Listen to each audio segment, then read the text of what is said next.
مساء الخير. معاكم دكتور كولس، مدرب بشركة أهرام مصر. هنتكلم النهاردة عن الأخلاقيات ومهارات الاتصال الخاصة واللي لازم تكون بمقدم الخدمات الصحية.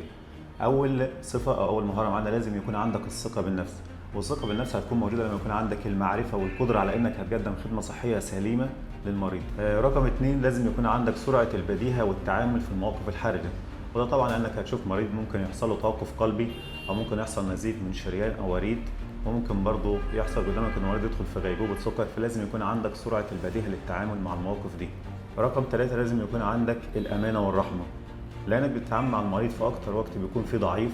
لازم يكون عندك امانة على اسراره وخصوصياته، ولازم تكون رحيم بضعفه ومرضه. رقم 4 لازم يكون عندك مهارات الاتصال الجيدة.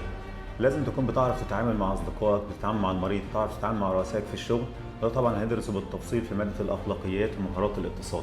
ورقم 5 لازم طبعا تكون بشوش، لان المريض بيجي تعبان وبيبقى متضايق جدا من مرضه، فانت مش رايح تزود عليه، لكن طبعا بطبيعه الحال لازم تكون بتهون عليه مرضه. ده طبعا لازم يكون بالبشاشه والمسانده النفسيه. ومش لازم طبعا نكتفي بالماده العلميه اللي بندرسها مع بعض، لكن ممكن تقرا كتير وتسمع فيديوهات عن مهارات الاتصال والثقه بالنفس. وبالنسبه للمواد اللي بندرسها مع بعض في الترم، بيكون عندنا علم التشريح عشان تبقى عارف وظائف الجسم، بيكون عندنا المصطلحات الطبيه عشان لما تروح المستشفى تبقى فاهم الكلام اللي بيتقال قدامك، وبرضه بيكون عندنا الاسعافات الاوليه عشان تعرف تتعامل في المواقف الحرجه حتى لو تعرضت للكلام ده في الشارع. وزي ما قلنا هندرس مع بعض اخلاقيات المهنه الصحيه عشان تكتسب المواصفات اللي لازم تكون فيك عشان تتعامل مع المريض.